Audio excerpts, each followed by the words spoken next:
آپ نے زیادہ تر لوگوں کے ماتھے اور پاؤں پر سیاہ نشان دیکھے ہوں گے، جو زیادہ تر ان لوگوں کے ہوتے ہیں جو باقاعدگی سے نماز پڑھتے ہیں۔ کئی لوگوں کا ماننا ہے کہ یہ نشان بزرگی کی علامت ہے۔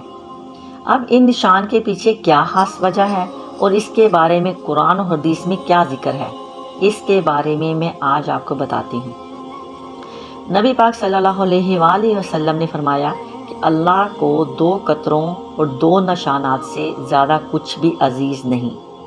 ایک وہ قطرہ جو اللہ کے خوف سے آنکھ سے گرے، اور ایک اس خون کا قطرہ جو اللہ کی راہ میں لڑتے ہوئے گرے۔ 2 نشانات میں ایک وہ نشان جو اللہ کی راہ میں چلتے ہوئے بنے، اور دوسرا وہ نشان جو اللہ کی جانب سے ہمیں سب سے بڑی ذمہ داری یعنی نماز پڑھتے وقت بنے۔ نماز میں یہ نشان سجدہ کرنے کی وجہ سے بنتا ہے۔ یہ اکثر نمازیوں کے ماتھے پر نظر آتا ہے، اور ہمارے معاشرے میں ایسے لوگوں کو قدر کی نگاہ سے دیکھا جاتا ہے۔ اس حوالے سے کئی لوگ قرآن کی سورۃ الفتح کی ایک آیت کا حوالہ دیتے ہیں، جس میں اللہ فرماتے ہیں، سجدوں کے اثر سے ان کی پیشانیوں پر نشان پڑے ہوئے ہیں۔ اب ماتھے پر موجود اس نشان کی وجہ کیا ہے؟ ماتھے پر اس کالے نشان کی کئی وجوہات ہیں۔ یہ نشان مردوں کو اس لیے بھی پڑ جاتا ہے کہ ایک مرد نماز کے دوران 34 بار سجدہ کرتا ہے، اور وہ ہر بار اپنا ماتھا زمین پر رگڑتا ہے، جس کی وجہ سے وہ جگہ سخت ہو جاتی ہے اور اس جگہ کا رنگ بھی کالا ہو جاتا ہے۔ سیاہ نشان کو بزرگی اور نیکی کی علامت تصور کیا جاتا ہے۔ مردوں میں یہ نشان اکثر دیکھا جاتا ہے، لیکن عورتوں میں ماتھے کا یہ نشان بہت کم نظر آتا ہے۔ جو 5 وقت کی نمازی ہوتی ہیں، تو اگر اس نشان کا تعلق بزرگی اور نیکی سے ہے تو تب یہ نشان عورتوں کے ماتھے پر کیوں نظر نہیں آتا؟ سائنسی زبان میں اس کی وجہ یہ ہو سکتی ہے کہ ایک مرد اور عورت کی جلد میں فرق ہوتا ہے۔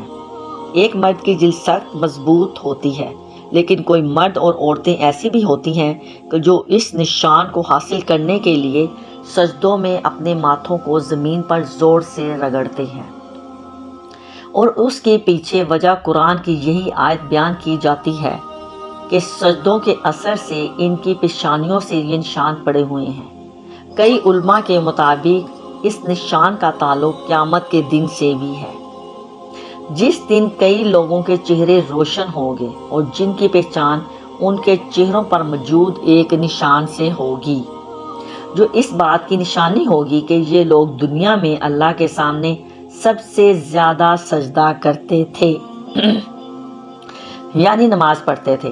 یہ نشان جلد کے نرم یا سخت ہونے کی وجہ سے جلدی یا دیر سے بھی پڑتا ہے۔ بعض ایسے لوگ بھی ہیں جو پکے نمازی اور لمبے لمبے سجدے کرتے ہیں، لیکن ان کی پیشانی پر یہ نشان نمودار نہیں ہوتا۔ کچھ لوگ ایسے بھی ہیں جن کے پیشانی پر پتھر رگڑ کر اس قسم کا نشان ڈال لیتے ہیں تاکہ لوگوں میں ان کی بزرگی مشہور ہو۔ لیکن جس کا دل ایمان پر مطمئن ہو اور وہ وہی کرنا چاہتا ہو جو اللہ پاک کے پاس ہے، تو ایسے لوگوں کو کسی کی باتوں کو کوئی نقصان نہیں پہنچائیں گی۔ لیکن اگر کوئی شخص قصدن ایسا کرتا ہے، حتیٰ کہ اس کی پیشانی پر سجدے کی علامت جیسی کوئی چیز پیدا ہو جائے، تو یہ دکھلاوا اور غضب سے ہے، اور اسے دردناک عذاب کی ہلاکت ہے۔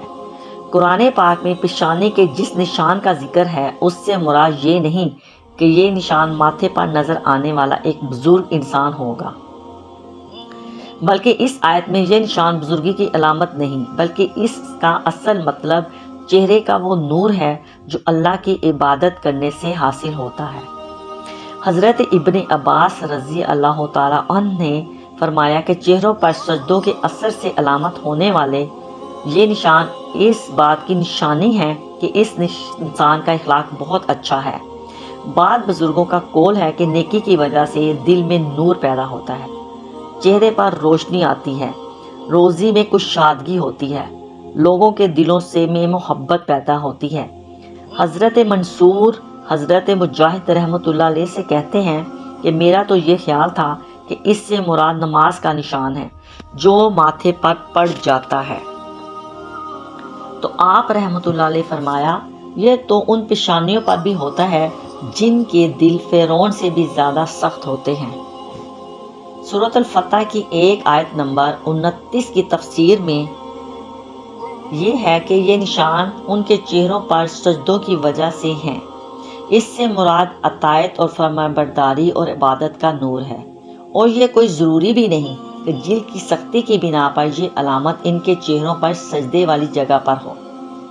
اللہ پاک نے ان جگہوں پر جہنم کی آگ حرام قرار دے دی ہے جو اللہ کی عبادت وقت استعمال ہوتے ہیں، اور ماتھے کا یہ نشان اس میں ایک ہے، لیکن جسم میں صرف ایک نشان کے طور پر یہ نہیں بلکہ اللہ تعالیٰ کی خوشنودی اور اللہ کی رضا کی عبادت کرنے پر حضرت ابو ہریرہ رضی اللہ تعالیٰ عنہ سے روایت ہے کہ آپ صلی اللہ علیہ وآلہ وسلم نے فرمایا کہ جہنم کی آگ ابن آدم کے سارے جسم کو کھا جائے گی سوائے اس کی پیشانی پر پڑے سجدوں کے اظہار کے، کیونکہ اللہ تعالیٰ نے جہنم کی آگ پر یہ حرام کر دیا ہے کہ وہ سجدوں کے نشان کو کھائے۔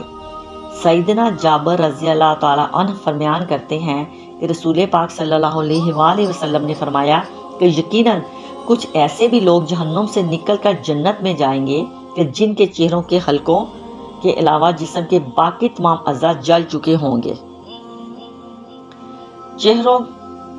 جن کے چہروں کے حلقوں کے علاوہ جسم کے باقی اعضاء جل چکے ہوں گے۔ چہروں سے مراد چہرے کا وہ حصہ جو سجدے میں زمین پر لگتا ہے، یہ حصہ آگ سے محفوظ رہے گا۔ اللہ پاک ہمیں قرآن پاک پڑھنے اور نمازیوں کو وقت پر ادا کرنے کی توفیق عطا فرمائے۔ سبحان اللہ، جزاک اللہ۔ دعاؤں میں یاد رکھیے گا اور نماز پڑھنے کے اللہ پاک ہمیں توفیق عطا فرمائے اور نیکی کا راستہ دکھائے۔ آمین ثم آمین، جزاک اللہ۔